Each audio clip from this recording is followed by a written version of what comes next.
ਇੱਕ ਟਾਈਮ ਐਸਾ ਆਉਂਦਾ ਜਦੋਂ 22-23 ਸਾਲ ਦੀ ਉਮਰ ਹੋ ਜਾਂਦੀ ਹੈ ਨਾ ਸਾਡੀ, ਤੇ ਤੁਸੀਂ ਨੋਟਿਸ ਕਰੋਗੇ ਸਾਨੂੰ ਮੁੰਡਿਆਂ ਨੂੰ ਬਰਥਡੇ ਮਨਾਉਣ ਦਾ ਸ਼ੌਂਕ ਨਹੀਂ ਰਹਿੰਦਾ।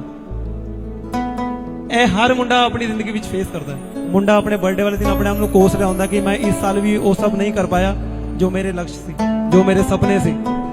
ਸਾਰਾ ਦਿਨ ਸਾਡਾ ਅਫਸੋਸ ਦੇ ਅੰਦਰ ਹੀ ਜਾਂਦਾ ਹੈ। ਪਰ ਫਿਰ ਵੀ ਸਾਡੇ ਮਾਤਾ ਪਿਤਾ ਨੂੰ ਬੜੀ ਖੁਸ਼ੀ ਹੁੰਦੀ ਹੈ ਉਸ ਦਿਨ ਦੀ।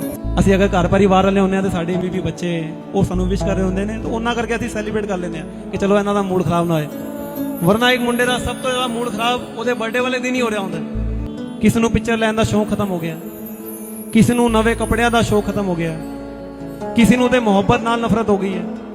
ਕੁਝ ਤੇ ਐਸੇ ਨੇ ਜਿਨ੍ਹਾਂ ਨੇ ਆਪਣੇ ਦੋਸਤਾਂ ਵਿੱਚ ਪਰਿਵਾਰ ਵਿੱਚ ਬੈਠਣਾ ਹੀ ਬੰਦ ਕਰਤਾ। ਵਰਨਾ ਸਾਡੇ ਵਰਗੇ ਮੁੰਡਿਆਂ ਦਾ ਇਹ ਹਾਲ ਹੈ, 10,000 ਦੀ ਨੌਕਰੀ ਕਰਨਾ ਨਹੀਂ ਚਾਹ ਰਹੇ, 50,000 ਦੀ ਮਿਲ ਨਹੀਂ ਰਹੀ, ਸਾਰਾ ਦਿਨ ਮौज ਮਸਤੀ ਵਿੱਚ ਕਰ ਦੋ ਔਰ ਰਾਤੀ ਬੈਠ ਕੇ ਟੈਨਸ਼ਨ ਹੋ ਜਾਂਦੀ ਕਾਰੋਬਾਰ ਦੀ, ਫਿਊਚਰ ਦੀ, ਅੱਗੇ ਕੀ ਬਣੇਗਾ ਅੱਗੇ ਕੀ ਨਹੀਂ ਬਣੇਗਾ। ਕਾਮਯਾਬੀ ਤੁਸੀਂ ਆਪ ਨਹੀਂ ਚੁਣ ਸਕਦੇ, ਕਾਮਯਾਬੀ ਤੁਹਾਨੂੰ ਚੁਣਦੀ ਹੈ।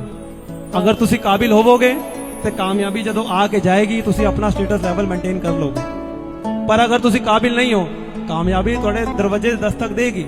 ਪਰ ਅਗਰ ਤੁਸੀਂ ਕਾਬਿਲ ਨਹੀਂ ਹੋ, ਜਦੋਂ ਕਾਮਯਾਬੀ ਜਾਏਗੀ ਤੁਸੀਂ ਆਪਣੇ ਆਪ ਫਿਰ ਜ਼ਮੀਨ ਤੇ ਆ ਜਾਓਗੇ, ਗਿਰੋਗੇ। ਫਿਰ ਤੁਸੀਂ ਕੋਸੋਗੇ ਕਿ ਰੱਬ ਤੈਨੂੰ ਮੇਰੇ ਨਾਲ ਕੀ ਦੁਸ਼ਮਣੀ ਸੀ। ਇਸ ਕਰਕੇ ਆਪਣੇ ਬੱਚਿਆਂ ਨੂੰ ਕਾਬਿਲ ਬਣਨਾ ਸਿਖਾਓ। ਕਾਮਯਾਬੀ ਤੇ ਸਾਡਾ ਜ਼ੋਰ ਨਹੀਂ ਹੈ, ਪਰ ਕਾਬਿਲ ਬਣਨ ਵਿੱਚ ਸਾਡਾ ਪੂਰਾ ਜ਼ੋਰ ਹੈ।